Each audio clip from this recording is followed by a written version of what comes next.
this is the length of your spindle, and that is I don't remember the last time I started biometrically and unique to you. You know, so this is going to be what you want it to be. Okay. Any longer and it's going to be wonky. Any shorter and you're not going to have enough room to hold it. So you want to do that about right there. I'm just going to trim this part off. That's a big problem with mine. Mine's too long. Even this one's a bit long. And so your spindle, you want it to be like a pencil, okay? You need it sharpened on one end, eraser on the other end. The eraser will go to the hearth board, the big one. The pencil end goes to your bearing block, right? So you have less friction. You have less friction. You have less contact. For your bearing block, you want it to be as slick as possible. Now this is a natural stone. It just happened to have a divot in it. I found it in a creek, and it makes an ideal bearing block. You can use wood, but you will work harder because you'll be having friction in both the top and the end. Here, this is essentially frictionless. 100% frictionless is kind of impossible, but you know this is as good as we can go. So the next thing is you want a nice platform, piece of leather, piece of bark, whatever, and then your bow. So this needs to be relatively snug. This is just a little bit loose. I'm gonna roll with it though. And to control the tension, I can grab the string and hold it tight to the bow. So to start with, this needs to be a proper form. So you need to be in a position to where, see how I'm locked in? This is called locking in. So I've got my shin right here on my wrist, right? And I can control the stability there. And this is how I put down on pressure. I've also got this firmly, this is not gonna move. And I've got my body where my lungs can accept oxygen. If you're all hunkered over here like this, you can't get a full breath. So the posture's important. You want to be able to, when you breathe, it comes all the way to the bottom of your lungs.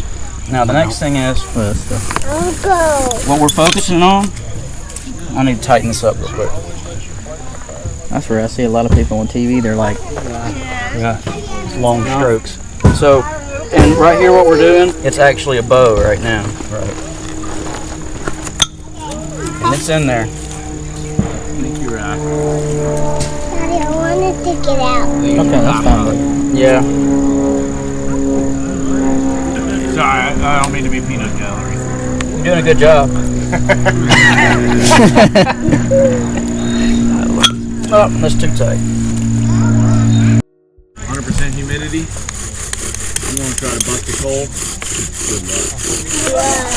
You're going to work real hard. Okay, now that's called burning it in. Okay. So once I get it burnt in, I've essentially dried this tip out, and I'm getting the right color dust that I want. So now I want to cut this notch. Always make sure you have coals. That's why, like. And notice how I'm not pushing, I'm slicing. Burn it, take it from one campsite to the next. Like, And the always make sure you have reason or behind that? friction fire. Well, Out here. No, just the pushing versus slicing. because this works and pushing won't. Okay. And this makes a really clean cut down.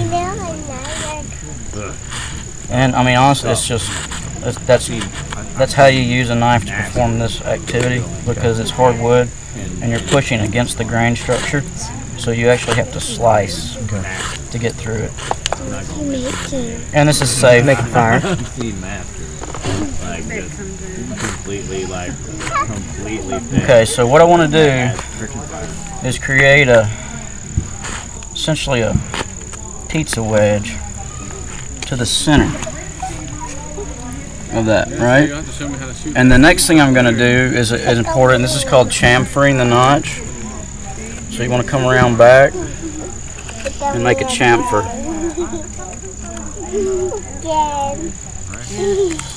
Like that.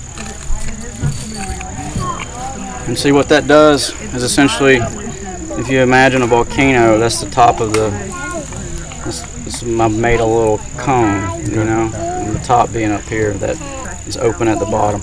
That gives you a little more oxygen and a little more space for the dust to come through. So the way this works is you create dust from friction, and it falls into this notch, and it's not ignited. It's hot, but it's not ignited. And once you fill this notch, you actually compress the dust and ignite it with friction. So That's nice. it's important to understand, so you know what you're doing, why you're doing.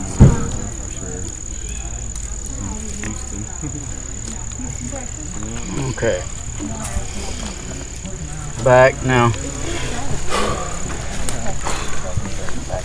3 good breaths.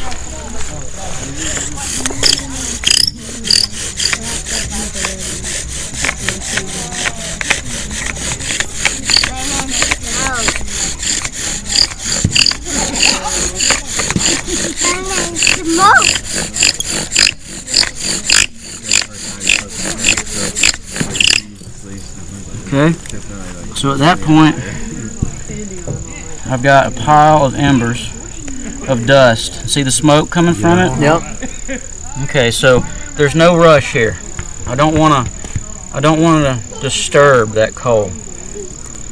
I want to grow it. Just bring oxygen to it. So if you see how it's getting darker, Yep. all right. I'm just gonna let it sit.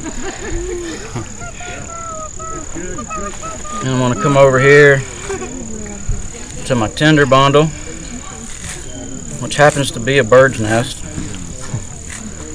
Legit bird's nest. And I'm gonna take this and tap it. That way I don't disturb it. And again, I'm letting it grow. I want that coal to be as big as it can. And then here's the tricky part.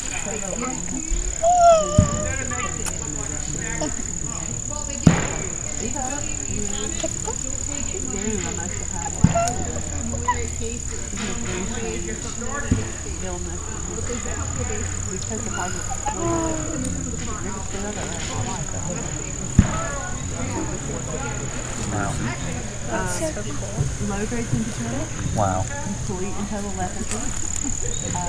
And there's your fire with 2 sticks. And it was willow. That's willow and that's yucca. Willow and yucca. That's awesome. What'd you make your bow out? Privet. And then the bearing block is this piece of stone. And a piece of leather to do it all on. That's the best explanation of it I've gotten. Really? Yeah, I mean, I can't tell you how many YouTube videos I've watched and been out on my back patio trying to do this, and I can't get it to that point. What's the company you're with? No, WayBack Wilderness. I'm Justin Cook. All right. Felt better laying down.